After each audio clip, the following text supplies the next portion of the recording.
which Jodie's going to speak to when we get to our socials page. So if you just hit got it, and we will start going.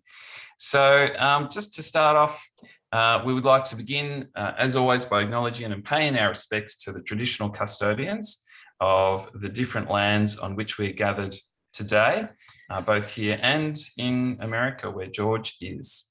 And we would like to pay our respects to their elders, past, present, and emerging. And we would also particularly like to acknowledge any Aboriginal or Torres Strait Islanders that are with us and joining us today, and accept the invitation in the Uluru Statement from the Heart to walk together with Aboriginal and Torres Strait Islander people in a movement of the Australian people for a better future. And I'd encourage you to rename your icon by clicking on the three dots in the top of your little window and just put in your name, the school or organisation you're joining us from, and what lands you're joining from. I'm joining from the beautiful Boonwurrung lands here in Cheltenham in Victoria today, and it's really great to be with you all. And in case I haven't met anyone who's on the call today, I'm Nick Johns. I'm an Associate Director of Education with SVA, teacher by trade, and hosting today's session with George Otero. So, Jodie, did you want to just come off mute for a second and tell us a little bit about how people can keep connected with us via our socials, given we've got a whole lot of new socials?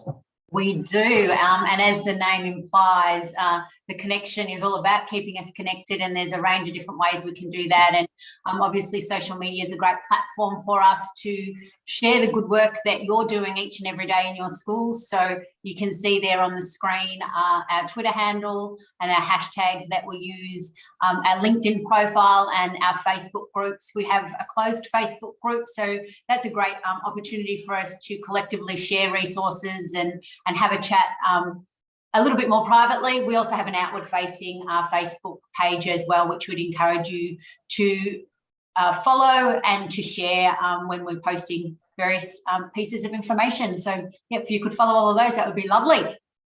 So join in, join the conversation. That's what the connection's all about. Definitely. So today we're going to get started by asking you, what is your one burning question? Hopefully in life you have more than one, but in regard to this particular topic, relational leadership and relational learning, we shared some readings which you would have seen come around prior to the session, and Shirley's going to share those in the chat now if you didn't get to have a look at those. But what we'd love you to do is just to have a think about your burning question, and don't type it yet, because what I'm going to ask is for you to type and then wait until I say to hit enter. And George and I were talking about this the other day. We'll get something called a sort of a waterfall effect, where we'll see all of those come up at the same time. So if you're to think about the topic of relational leadership and what it is that you really want to know about relational leadership, either from the pre-readings or just from the very name relational leadership, then I'd ask you now just to type that into the chat. And when I count to 5, you can hit enter, and we'll see all of those come up as a waterfall effect. We will be circling back to those at the end of the session and drawing the name out of a hat, so to speak, or via a spinning wheel to answer some of those burning questions. So hopefully you've had a chance to interact with the content prior to the session, which will inform your ability to write something. Okay, so if everyone just has a bit of a type now, and we'll count down from 5, do a drum roll. 5, 4, 3, 2, 1, and hit enter. Let's see what we get. Okay, whoa, look at them all. Here they come, thick and fast. How can I build relationship through crisis? How do I best achieve it? How do we harness the relationships we have during learning from home? How do you make sure as a relational leader that you're not taking on too much? Just how? I think that's a great question. Yep, how? And as those questions keep on occurring to you, please do type them in.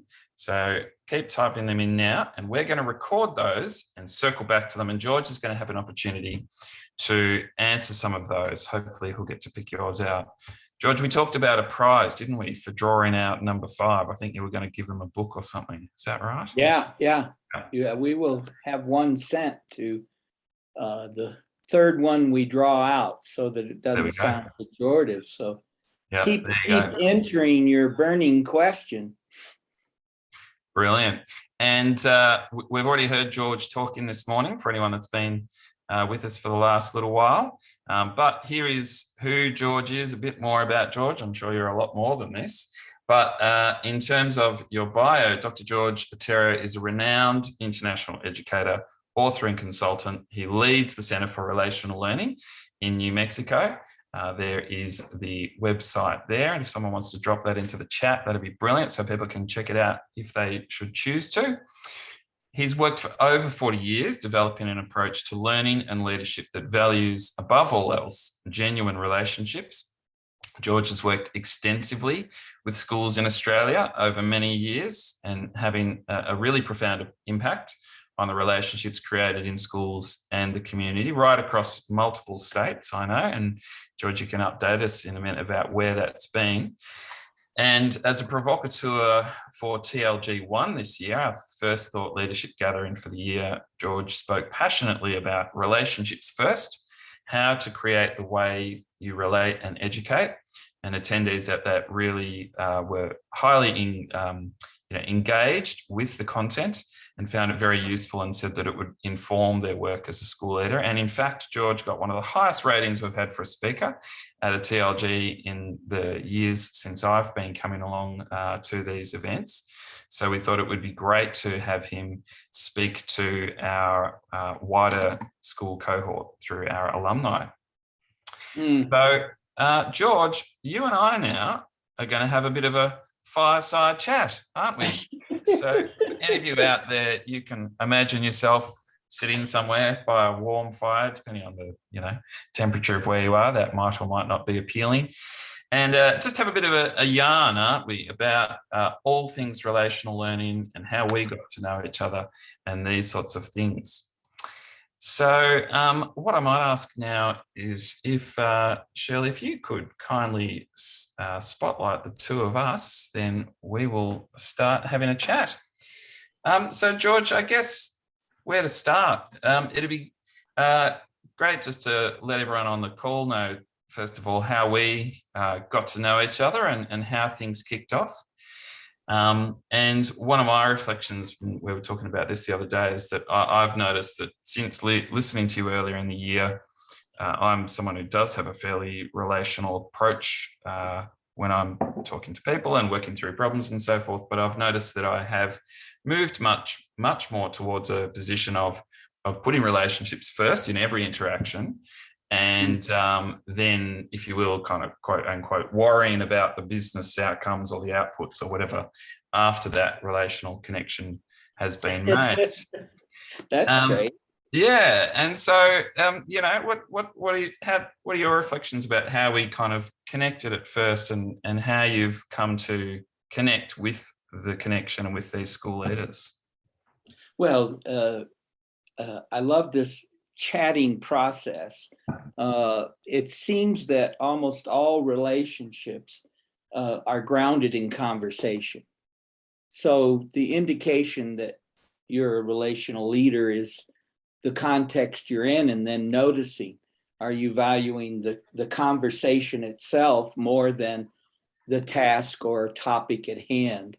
And I noticed that right away when we met, because you were organizing a thought leadership gathering and the rest, but you may remember we spent good amounts of time before the planning on who we were and what was up and how we were connected to Sue and how we were going to all get you over to New Mexico and hearing about your kids, and just in a sense, what we'd call in relational leadership, enjoying our connection, making it, I wouldn't say an endpoint or the task, but simply enjoying how it is humans communicate. And that has been my passion over the last 50 years. I've been very fortunate where I live and how I've worked and the opportunities I've had in Australia. In fact, this 18 months since I got to visit all of you, I would have had 5 trips. Just think of the miles. No.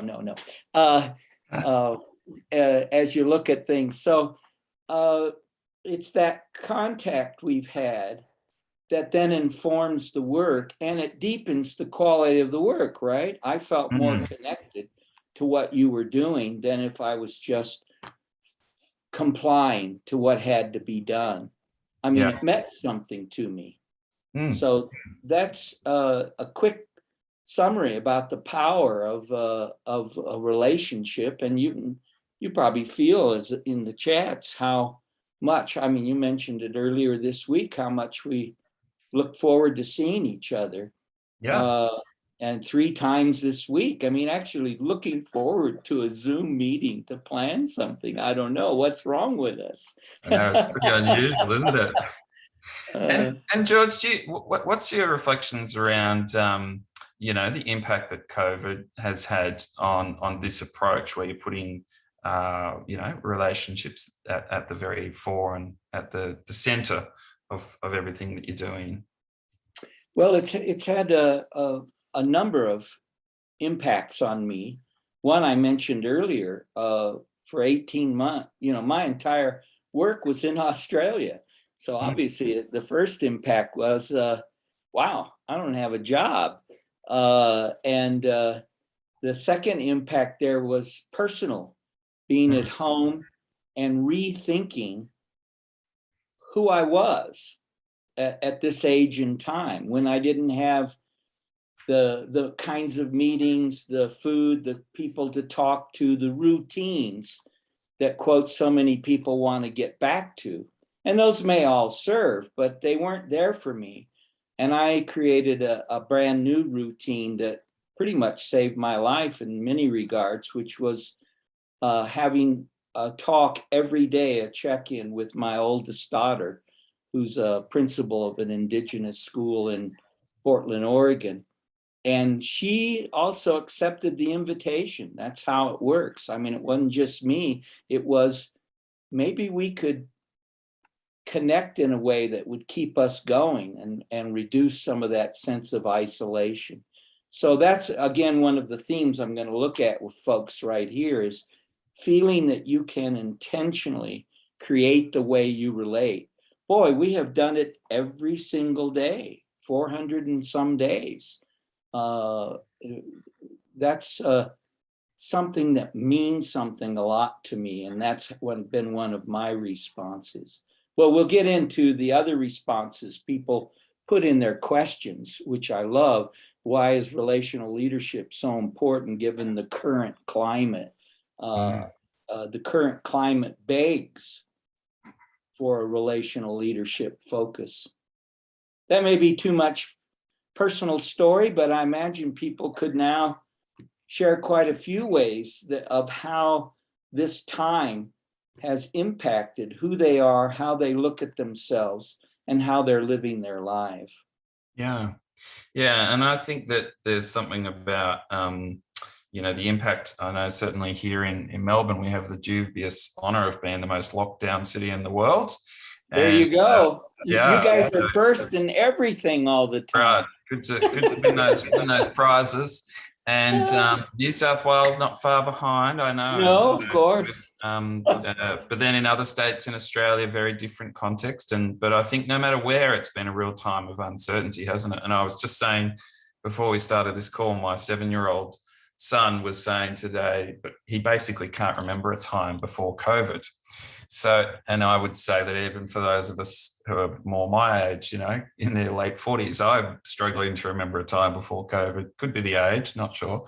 So it's put an impact in our sense of normality, hasn't it, of routine? And I'm wondering, how do you think for our leaders who are challenged with the balancing up the needs of the school and the community and themselves and their own personal energy, how does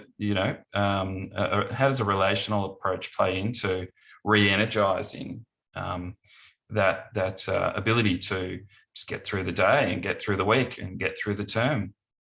Yeah, it seems to have, and it may come up in the questions and further talk, especially when so many of you come and we can sit around a real fire here in New Mexico. We're getting into that season, and then put on your skis. I think it amplifies what we used to mean by self-care. But we used to look at self-care as a protective device. How do I protect myself? And self-care is really about allowing yourself to open up to who you are and how you operate, and reinventing your responses almost in the present time to what's happening. Because you can't go with the old predictions and the sense of what will matter.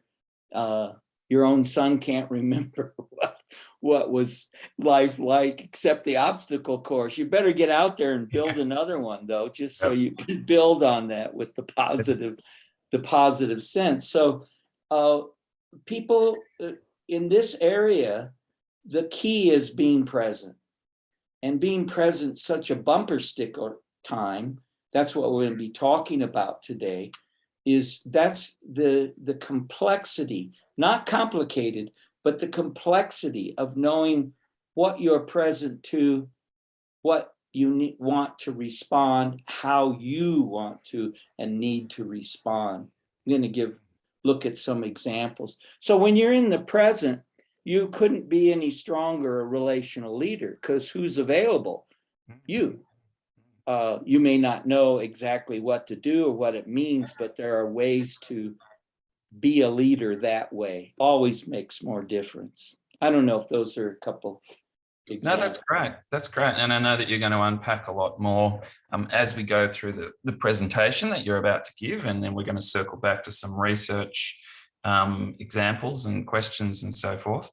And I want to, because I know we're going to do that soon, but I wanted to thank you, because I was so looking forward to a fireside chat, because there's no evaluation. I mean, we do that when we meet anyway, but to now actually structure a fireside chat, all of those on the one today, if you structured some coffee time with people where there was no agenda, wow, even as busy as you are with identity, you will see a huge change, because it just creates availability of both the person you're with and yourself that you can't get by planning it all and trying to cover it all. And I just so glad that a good portion of this was just you and I chatting. Yeah, absolutely. And I know one reflection I've had is that the change in nature of back-to-back Zoom calls is you have less time sometime for the fireside, the water cooler side chats. Yeah. And chats in the kitchen, and the chats in the corridor, and the chats in the classroom, which form such a natural part of the way that you kind of interact and get through your working day and through life, don't they? So yep. No, that's great. So I'm going to throw to you now to do the presentation that you've got for us today. And I'd really encourage people, while we're doing that, to continue on in the chat, asking questions, talking, reflecting, commenting, and we will certainly be collating those. And then we will be providing the opportunity for George to answer those. And equally, if you've got your own thoughts and comments that you want to chip in and interact with each other, please do so. So George, over to you. Back to the connection, there could be a LinkedIn feast, a Facebook massive postings. I love Facebook, by the way, so which is really sad, because I never stayed on it till the COVID, and I don't depend on it, but I love seeing people take care of themselves, what postings I see. And I'm wise enough not to comment on things that make me too angry, but that you have your own style, so I'm sure. So already with it, I wanted to take, and this is just a 12 to 14 minute, a lot of the work we've done, which is available, as you've mentioned, and on your sites, to look at relational leadership, which is identified in the article, to just identify some of the characteristics or qualities of leading relationally. So everyone in the audience can kind of gravitate more to how it feels than any prescription or particular tactic, because those can get you caught again, even if they're good tactics.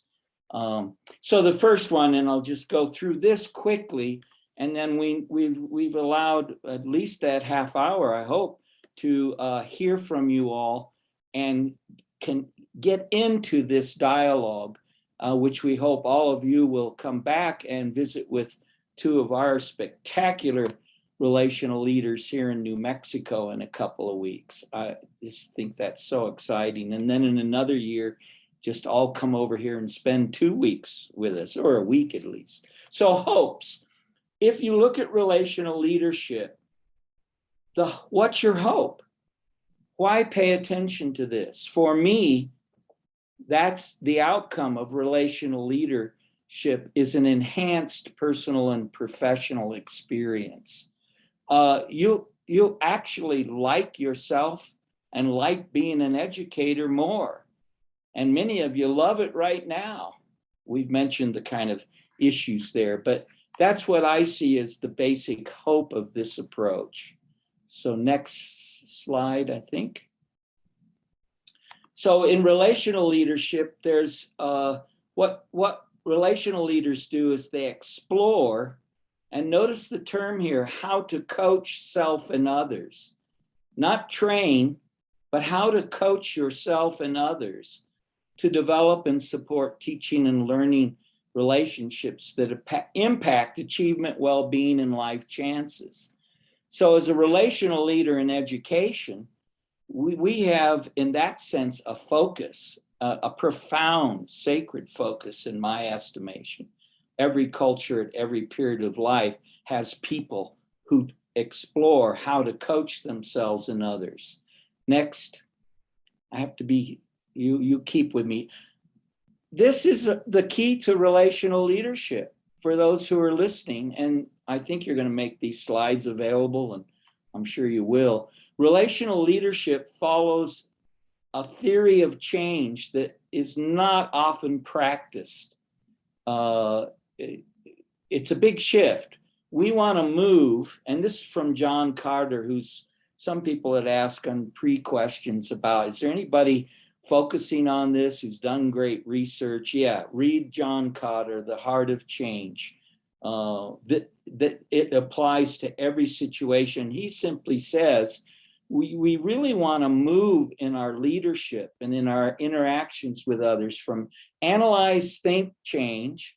I heard some people mentioning that that's what the state was asking you to do. Analyze, think about all the factors people could bring back to school, try to adjust to those with them coming in staggered times, and then see what happens. It gets a little burdensome, but move to a see-feel change is what he suggests. And because when you're present and you see it, you're in it, then you feel something, and what you feel will lead you to a response that's probably more appropriate. We can dwell on this some more, but it's such an elegant theory of change, and it's categorical. It's really the way we need to go as leaders in education. Next one, I think. So I wanted a word on strategy. So the strategy is understanding those factors that influence achievement, well-being, life chances. And this is what all the current research has brought us to, because we now know all the relationships that determine a person's achievement, well-being, and life chances. I mean, I don't want to shut down any universities here on the degrees they're offering, but we know almost every parent, the minute the baby is born, knows they just lack confidence in working on it. That's another whole webinar on family and parent involvement. Relational leadership places your attention on these relationships. If you're a relational leader, you're paying attention to the relationships and the way that those relationships make you who you are. You can already hear the focus. It's not on what you're doing. It's not on which courses you're taking. It's not on your learning style per se. You know, it's a deeper level. And I want to show you what this looks like in 4 minutes. And then the book reference I give will help you do it. So we now know all the variables influencing a child's achievement, well-being, and life chances. We know that there are social factors, and we know there are personal factors, because if they're not social, they're personal, and that's simple for me to understand. And then we always know there's a school. What's the first school in any human's life? It's the home. And sometimes the home school becomes the best school. And then we know that in that blue space, the ecosystem of relationships in which we all live, that gender, ethnicity, disability, and history always are mattering.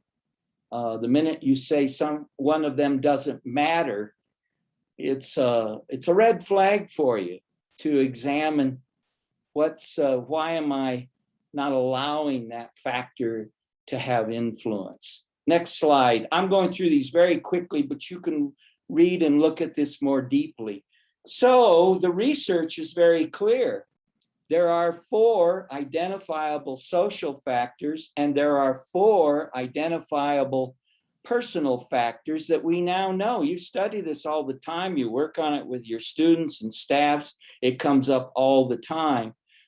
It's family, it's social capital, it's social class. That used to get an Australian almost a boo, but boy, every year it becomes more apparent. I think most of you would agree that social class is a factor. And then poverty. Poverty kills learning, but poverty is not a culture. There have been some good intended people in Australia promoting poverty as a culture, that if you just teach the new insights, I won't mention names, but poverty is just a situation. It's not a culture. Here I am preaching, but I'm going on. Personal factors are resilience, readiness, motivation, and ability.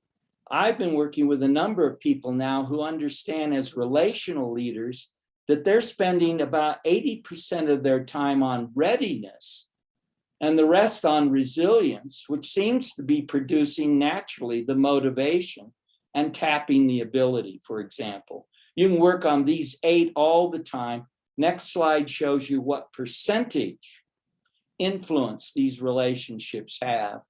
And you can see that social is about 40. This is researched with our friends in South Australia. This is research all around the world. England did this research. It's been in the literature and it doesn't go away.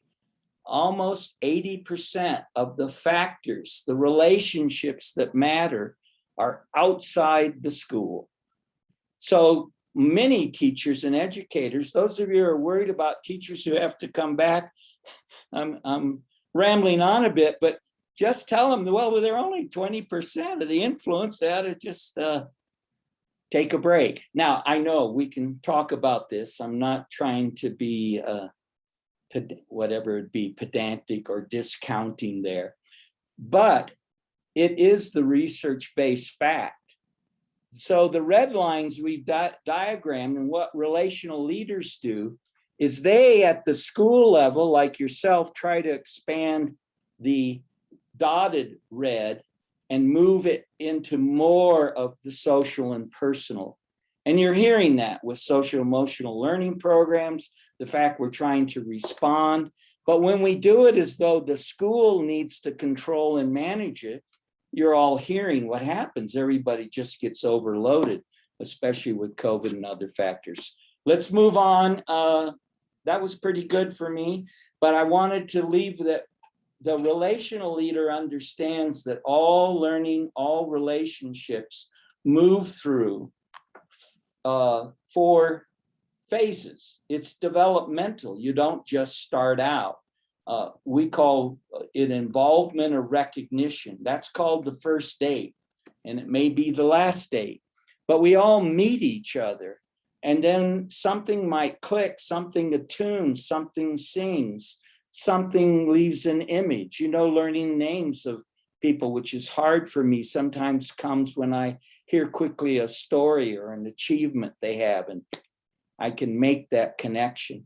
Most learning then, all relationships then move to understanding. It's why the statistic we just had in the US was that an average marriage will last 8 years. And that's the average, because people come to an understanding. So that's a joke. I know I can't see your faces, and then the key, which a lot of us in your work are doing through your organization, through the connection, through the support of Sue, is you're valuing the relationship. You're knowing that working together across school, across class, throughout the community, when you value that, it's important to you as well as to the people you're serving. And that leads to co-creating and real partnering. Now, I don't know, Nick, because I can't see the clock, and I know we are a couple minutes behind. What do we got? Maybe 2 more minutes just for the overview, which they can all get later. I'm just trying to present the basic elements of relational leadership. 3 or 4 minutes, George. Okay, good. Thanks for the feedback. Obviously, a key part of a relational leadership approach. In fact, I'll go on. So partnering. So notice there's lots of skill lists, but if you want to co-create as a relational leader, you would notice yourself in that see, feel, change mode. You would notice yourself actively thinking with others. You'd notice it. Oh, I'm not just manipulating. I'm not just listening. I'm actively thinking with this person because I can't come to the best approach by myself. And then you want to care about what's important to each member. We know care makes sense, but do we care what's important to each person we have a relationship with? Makes it for a good marriage too, longer than 8 years. And then we want to value the process of communal inquiry. We have many approaches to that, and you do too, because people know whether they're at a meeting or whether they're at a community conversation. And we have dozens of ways to help people make sure it's a community conversation and not a meeting. Find and explore alternative views. A relational leader is always looking for the piece they can't see at the moment. I mean, you could just use this as your recipe at the end of this workshop and check it out every week or every few days. What is this characteristic of my behavior? And then to follow the inquiry where it leads, because most often with a relational leader, it won't lead where you started it. You're the starter of the inquiry, not the conclusion. And then respectfully and mutually envision new possibilities. You start co-creating as partners. Lovely list. I put it up there as one you can take a picture of or get quickly. If you need a check sheet on what a relational leader does and how they do it, that's a good one, as well as the other things we've said. So then with only 2 minutes more, I'm going to move through these. Right. This is then this is then your practice. If you want to be a relational leader, it's fairly simple. It's complex, but it's simple. You just spend almost all your time building trust and practicing dialogue. Look how easy life can be. And that was from the research. We'll give you a quick example. Will promote the engagement, motivation, and connectedness that will fuel learning, happiness, success, higher impact. So next slide real quickly. Sue had shared this with me. I've seen it since they did the research in 2010, because it strongly implies to me that schools with strong family engagement are 10 times more likely to improve student learning outcomes. And the story behind that is quite simple. It wasn't even whether parents in these, because some of these Chicago schools are not the place you like to hang out. But if the parents felt from their leadership that they could come to the school if they needed to, and someone would listen, this is the result: 10 times higher math scores than in schools where parents didn't feel they were wanted. I mean, wow. Are we looking at relational leadership and its power there? The results there, it's been around for a number of years, and it can guide you. If you don't get stuck in all the supports, it just says relationally, you have to make sure you're working in all those 5 areas. And then I think we're getting real close to the end. I then promote a relational leader is practicing dialogue and promoting trust. And that means you're using a community conversation. It's the format I've used for 50 years. And you are ongoingly, as a relational leader, saying, who are we? Who are you today? Who are we today? Because you have to start there, because it could be different each day. What's worth learning? People have to share what's of real value. Remember the hierarchy. And how do we do that together? That's it. That's what we do every day anyway. Why not make it the structure? And then you have ways of conversation, which we'd love to share our approaches to it, and but just remember, how did you enter? And how were you conducting yourself during the conversation? And how did you conclude that conversation? That tells people so much. All 3 of those will give you, as a relational leader, great guidance in your day-to-day interactions. And then all of this, if you want the full details and the roadmap we created with good friends, because I've mentioned I've been in Australia for 20 years, working in every state with hundreds of schools, and I miss you all. A book called Leading and Creating Powerful Learning Relationships. It's Hawker Brownlow. So it's pretty available, and I know they're still publishing it.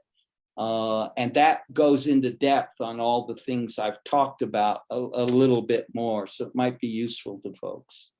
And then I think you had, yeah. So we call it relational coaching. You're in charge, you coach yourself, but often people have found that staying in touch with a person like myself, where that's been my life and work, sometimes can help with that. It's a different kind of coaching than the coaching models we have. It's more of a fireside chat. So if you're interested, I've got lots of time, and I'd love to continue the dialogue. We'll do some of that right now. Fantastic. Thank you so much, George. And we are now going to have the privilege of having a bunch of time to talk and hear and answer questions.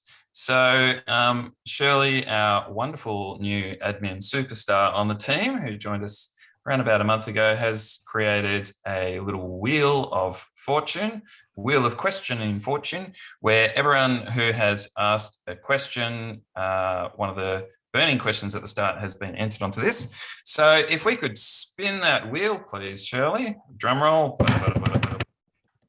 This is great fun. And we are going to find out whose question gets answered first.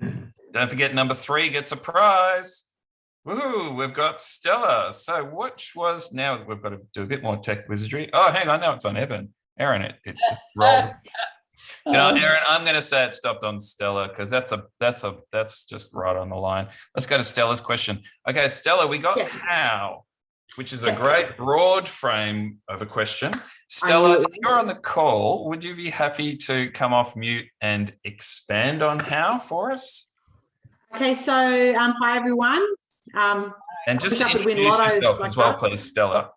Pardon?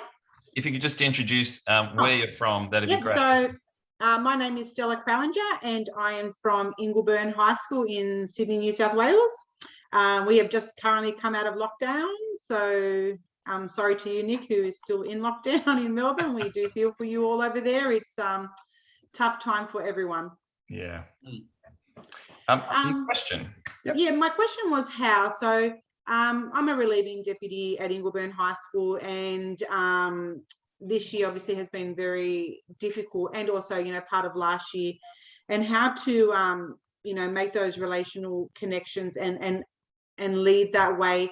I guess we all get so busy with what we're doing, we kind of forget about the relational stuff, and we just go straight into processes and getting things done, so to speak. So I guess my question was, you know, it's about the balance and about making it a priority and stuff. So a lot of what you guys, or George, what you said earlier about being, you know, the mutual approach and respecting it, and, you know, all that kind of stuff. So that's kind of brought a lot more to my attention. Oh, great. Well, I'd like to continue that, and I'm glad you heard some of those indications, because I've worked for years with a colleague who's worked with people in every industry, and they come with their cases of people who aren't doing their work, and people they wish understood the roles better, and people, you know, a million reasons why things aren't getting done. And you guys are going to face many, many more of those in the complex. And what he said was, the moment that leader he was coaching shifted their mindset and gave up on any of the talks about the outcome. In other words, when kids being successful in math class is no longer your bottom line, you become a relational leader, because you communicate that it's about the relationship. And when he found out, and this is in big industries, the minute the people you're working with know that bottom line, it isn't both, it's the relationship, you will get higher productivity. You'll get as much as you could any other way. Now, I know I'm just introducing that, but that mind shift change and how you represent it, you're already mentioning, is the how, but we get a little stuck because we think the how has to be balanced of the two. That's not true. What it has to focus on is the relationship, and the fact that you value that more than anything else. I don't know if that helps, but we can all. I think it does, George. I think you know, now, you know, looking back, getting back into on-site, and you know, trying to build on those relationships, you know, and in particular with the kids now as well. Like you said, you did mention the kids as well. So I think moving forward, it's something to think about and to really work towards. So thank you very much. Brilliant. Yeah, well, thank you. One last comment on that. You may find yourself building relationships more strongly by when people come back saying, this is hard. This is hard for me. This isn't what I wanted. Might not be what you wanted. You know, 100%. Once you state the basic reality, you open the door for the mutual inquiry. And people who don't want it, you don't want to be stuck with being their boss, because it doesn't work in education. Great. Sorry. No, that's great. Thanks, George. Thank you very much. Shirley, let's spin that wheel again and get the second question. And while we're spinning these wheels, we're going to actually come to some Q&A in the chat as well. So feel free to drop some Q&A in the chat, and we'll come to those after we've done a few of these. Sue, we've come to your question. All right. Lucky. Let's see what Sue's question is. So is it about, here we go, Sue, let's throw it to you. So I guess, and I was hoping not to have this opportunity, George, because I'm sure lots of other people have got questions, and you and I dialogue a lot. But I guess for me, I'm looking for the quick win cheat sheet tips. And so is it about putting yourself as a human and people around you as being human first, with a view then to ensuring that once you have the relational trust, you're able to then execute on a whole range of other things, because you're all on the same page together moving forward? Right. You yes. what an easy one. And Sue, you always say it so well, because we're using, with that earlier part, a systems approach. So there's always a context, there's always a goal, and there are always roles. So all of you are educators, but first and foremost, you're human beings. And that's where people want to leave.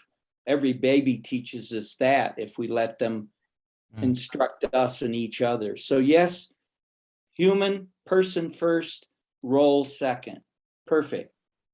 Love it. And just building on that, I think it's really important to think through what COVID has provided us with, and that is a shared experience that we can all relate to, which is a piece that can, in fact, build that baseline of trust, because it's something we share in common and something we can leverage together. And then moving from that, how it is that we acknowledge the authentic nature of our relationships as humans as a way to, in fact, feel some satisfaction together around the immense challenges we're overcoming together and all of the things that we're working on together. So, and leaders need to model that in order to set the tone of what's possible, despite all the frustrating things that are coming from the departments and from things that are out of our control. It's called getting in touch with real humility. The fact that you may have choices, but you're not really in control. This virus does not care what social class you're in, for example, and you just said it really well again. And we all need to just, as leaders, keep practicing that, because there's many little traps in the system along the way. Really well said. And this is a perfect way to go to. There's a book reference I'll send in the follow-up from a great reader about true humility, about the kind of humility that keeps you in touch with your own fragileness as well as your potential as a human. A lot of you would enjoy that. And that builds satisfaction too in terms of your role, even though you're in a really difficult, complex environment. Well, that goes back to what happens as you move up the little charts we supplied with you, because it's movement, it's developmental, and it moves up to higher satisfaction, and that always results in higher impact. You're right, absolutely. Thank you. So just leveraging on that, Louise has just offered a really interesting question. So if that's the case and a given, where's the stretch? How do we grow? How do we grow as relational leaders? How do we build on that baseline and become really expert relational learners? What does an expert relational leader look like? Well, their practice involves much more self-examination and reflection with the people they're interacting with, by the way. This isn't just meditating at home. So the relational leader, the practices we talk about are not tools, they're opportunities to discover who you really are in the situation and how you are impacting others, and not what your intent is. We have a whole list of those practices, so we could look at those, but they mainly mean a deep kind of self-examination, almost like a Socratic sense, and that deeper humility we're talking about.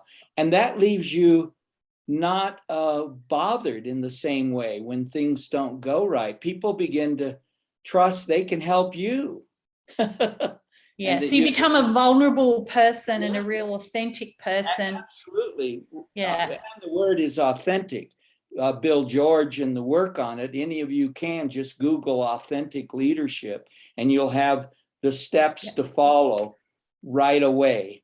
Because being authentic, being real, not right. That's one of my little pitches all the time. Don't worry about being right, worry about being real. That's right. And dealing with that. Great. And that sets tone. Great. Thank you, George. Brilliant. Thanks. And Shirley, we're going to have our third spin, and let's see who we get, because this person is going to win a prize.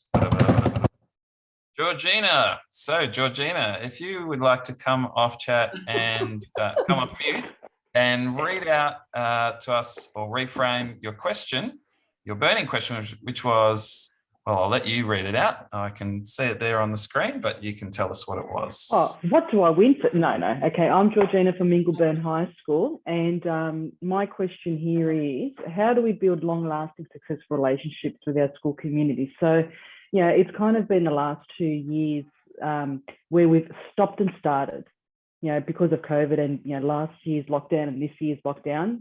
We've stopped and started, different programs, different initiatives in the school and with our local community and with our, our feeder primary schools in our local community. How do we, I guess my question is, as leaders, as relational leaders, how do we then again try to instill the confidence into our, our communities that, we need to get back on track and try and, work on it again. So not to lose the momentum, so to speak. Yeah, isn't it nice that you can clarify a question, because it's so much stronger in the sense, as you now mentioned, that things get started, but it doesn't seem to be, they don't seem to be joined in it, if you know what I mean. Is what you're saying. That's right. Yeah. And the progress too, right. you forget, people forget, people move on, people forget. So how do we, sure. To feel that it's just what you all know, and Hattie and others have mentioned it in their best way, that if you're not invested in the learning, in the partnership, then it's not going to stay. It's not going to be remembered. And getting the community invested is a bit of a trick. If you go back to the chart we had, the procedures we help people with, and then use as criteria, do they feel invested? Do they want to come back? Are they appreciated? Do they know they were appreciated? Do they start feeling they're needed? I remember in South Australia, one group we work with, when the third grader wrote a note that he wasn't going to be at school that day, and just said he hoped he'd have a good enough day, and he would check on how it went the next day, because he knew they couldn't run class well without him. Now, I'm giving stories, but we do those through community conversations. We do learning walks. Forget about instructional walks. They're lovely, but they're too internal. Have a 1 hour walk through your school with 5 or 6 parents, and don't tell them what to see. And I'll tell you, they'll be bonded. It's called the social capital, and they'll know they matter. I've done it hundreds of them. You can't lose. They've been hard to do, but now I think you'll be able to do them and maybe wear masks. We've been doing even virtual learning walks, and the community conversations where you keep discovering together, who are we, what's worth learning, and how do we learn that together? And then we have other strategies. I have about 12 or 13 of them that are specifically designed to keep the community ongoingly engaged. And that means celebrating together. We did all of these in far north Queensland and the Torres Strait Islands, and they've adopted them all. And the way they showed they were engaged is their community conversation was just 50 pictures that they posted on a big bulletin board, because words get in people's way. So I think I can see from your nodding that there's some stuff we could talk about, and those tools are pretty available. But going in with the consciousness you're doing is a key, so that the indicators you're looking for. The main way I've done it is I don't start or end a single meeting with the community without appreciations. You start with appreciations, and you never end without appreciations, because that fuels the investment and the affiliation. Later on, some groups we work with then look at the factors together and see how they can take their leadership role as a family and not keep depending on the school to do it for them. I ramble on, but you get the. No, that's okay. No, thank you, George. Thanks Oh, very by the much. way, you will be getting the book we just mentioned earlier, because it comes from Australia, and Nick will help me. And Woohoo! Yes, we will make that happen. Thank you. Thanks, Georgina. Woohoo! Thank you. Thanks, guys. Thanks, George. Fantastic. So what we might do, just to close out this section, George, is there's a really great question here from Carolyn from Rooty Hill High School, which I think summarizes some of the thinking that's going on at the moment. And Carolyn, if you're on the call, did you want to just come off and ask the question that you had as your burning question? But it's I think it certainly fits the tone of what people are thinking right now about the department and expectations and so forth. Over to you. That's right. Thank you. So my question was, in terms of uncertainty, and right now the uncertainty is, COVID and all that it entails. How do we continue to put the relationship with our staff first when that conflicts with expectations from the community, from the department, perhaps from the media as well? So, when I initially thought of this question, I thought also about, do we go back and revisit our school culture? Do we find the gray areas and navigate that and, try, because we don't function as a school if we don't have our staff all on board with, the changes or the structures that needs to be put in place. So I just wanted to see how we can, tackle this right now, because right now this is the issue. There's a conflict in expectation with what the staff are expecting and what they are mandated. Yes. Yeah, absolutely. What'd you say? We have another half hour for that question, Nick? That'd be nice. No. Let me give you the little procedure as a relational leader, Caroline. Again, that appreciation about how you entered the conversation.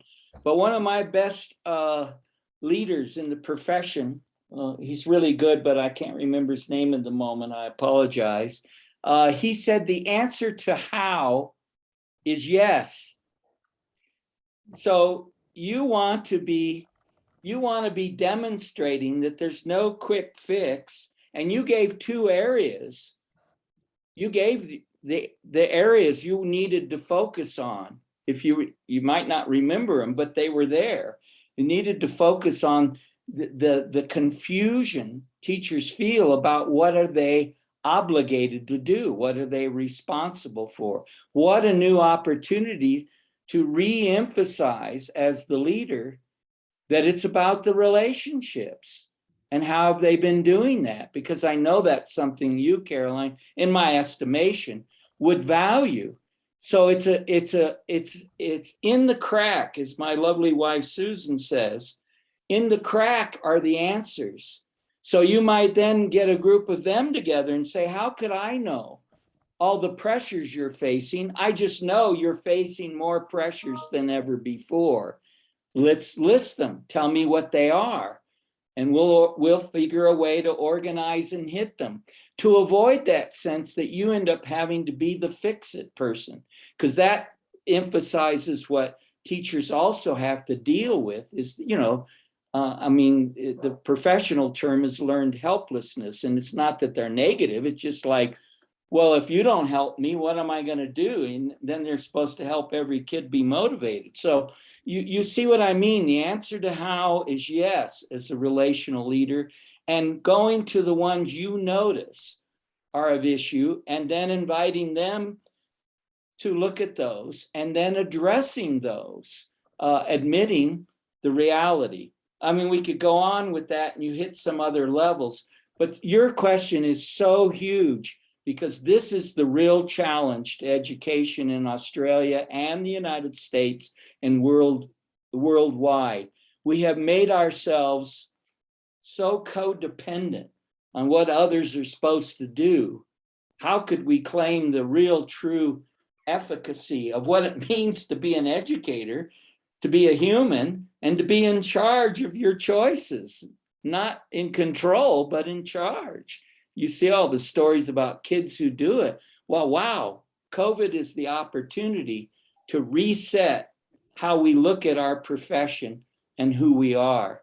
It's going to be exciting. I hope I get to visit you in a few months and see how it's gone. Welcome. Yeah, no, the answers to the answers that you provided, on point.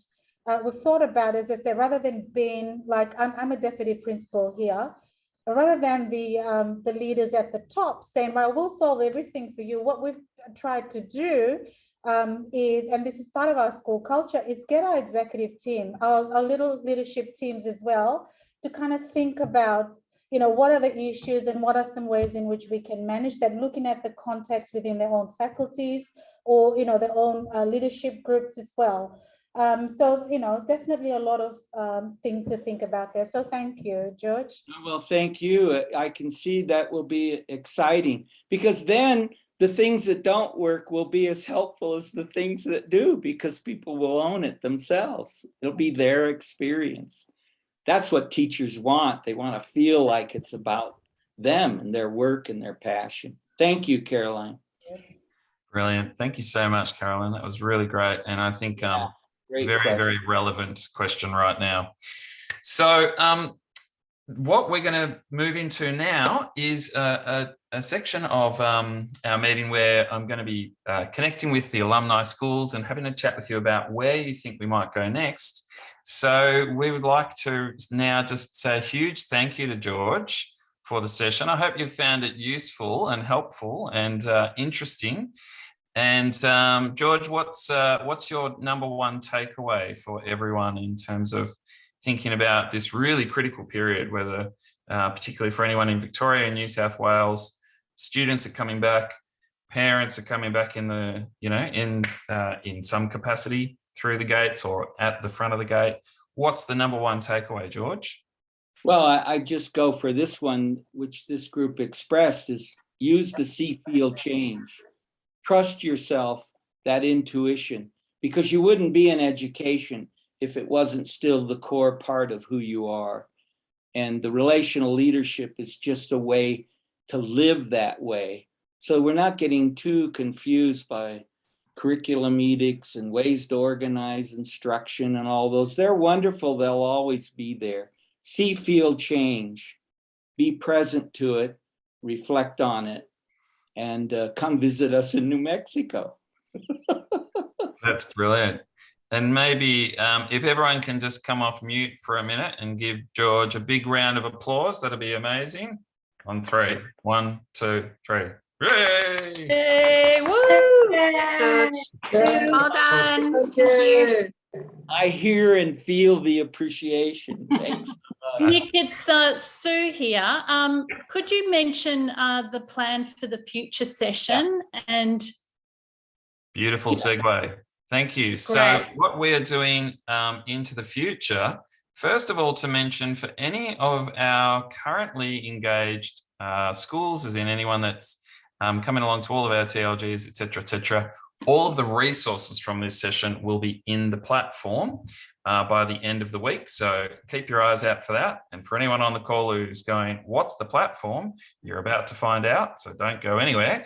George, can you tell us about Jean and Tracy, who are going to be joining us on Wednesday, October the 27th from 10 till 11:30 for session 2?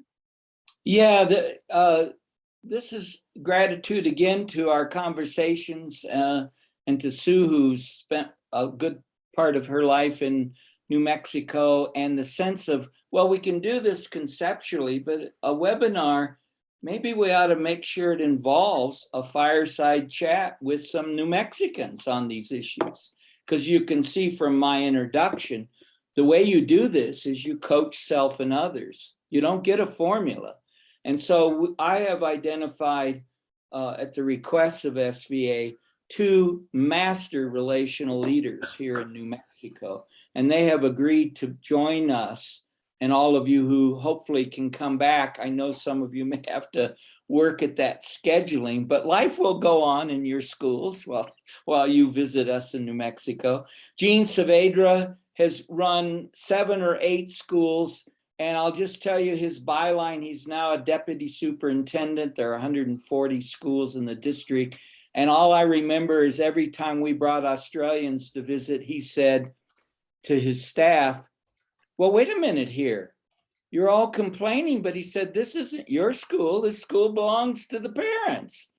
Let's change the dialogue here a little bit. And Tracy Phyllis is the head of a charter school, which you can look up and we'll say a little bit more about, but she has been practicing blended learning years before the problem of COVID, and they are still the highest performing school in New Mexico, and they are 5 through 12, very similar to many of you, but the 5th graders only go to school, which is on computer 2 days a week, and the high school goes 2 days a week, and then Friday is hang out if you want to, and global education and community members. It is the most impressive school, and she not only invented it, but with another parent created this charter school. I mean, you'll love talking to both of them, which is what we've designed. That's fantastic. And we will drop into the chat now the registration link in case you haven't registered for session 2 and you would like to, or you would like to share that with anyone else within your school. One of the great things about online, obviously, is we can invite more people, which is really fantastic. So we anticipate that next session will be a great taster as well for what we hope will emerge into some kind of a connection international exploration in the future, whether it be an actual in-person one, if we're allowed to travel places, or a linking up with leaders via a remote methodology.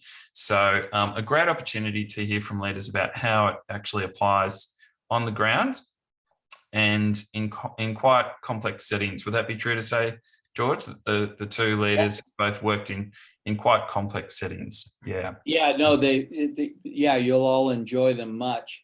I'm sorry, I was just distracted by all the good chat comments. I'm an abstract random. I can't do 2 things at once, but all these other comments, especially about check-ins, how great. You guys are right in the groove. So I hope we keep learning together, and we'll see how that emerges. Absolutely. And look, this is just the first of what we hope will be many more of these, bespoke opportunities to connect. It's a really great opportunity, George, to have and to, listen to you and hear from you again. So thank you so much again for joining us. Feel free to stay on the call for the next 15 minutes or so. We're going to shift our focus now to chatting with our alumni schools. So what I'm going to do is I'm going to bring off all of the spotlights now. And then if you're on gallery view, you'll be able to see everyone. Hopefully you can come off, you can turn your camera on and give everyone a wave. And we're going to stop the recording so that we will now go to a section where we're going to